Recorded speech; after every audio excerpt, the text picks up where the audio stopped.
కూడా ఉదయం అడిగినటువంటి క్వశ్చన్ అయితే ఇబ్బందికరమైనటువంటి క్వశ్చన్ అది. సరే ఏదన్నా నువ్వు అడిగినటువంటి ప్రశ్నలో కూడా ఉంటుంది కదా, నువ్వు ఎంత గౌరవంగా అడుగుతున్నావు, నేను ఎంత గౌరవంగా చెప్తున్నాను.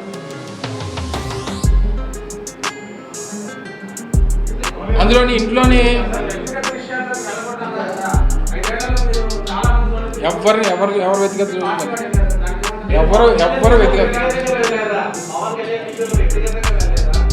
ఎవరన్నా వ్యక్తిగతంగా ఏం వెళ్ళాం మేము అంటే లేనివేం చెప్పలేదు మేమని, లేనివేం ఊహించి మేము చెప్పలేదే. వ్యక్తిగతం లేనివేం మాట్లాడలేదు కదా, అది వారి అంగీకారం ఉన్నటువంటి విషయాలే కదా. అంగీకారం ఉన్నటువంటి విషయాలకి ఏమీ లేని దాన్ని క్రియేట్ చేసాం. రామకృష్ణ పలానా వాళ్ళతో ఎక్కడికి వెళ్ళిపోతున్నారు అంటే రేపు పొద్దున్న నీ భార్య ఏమనుకుంటా చెప్పు.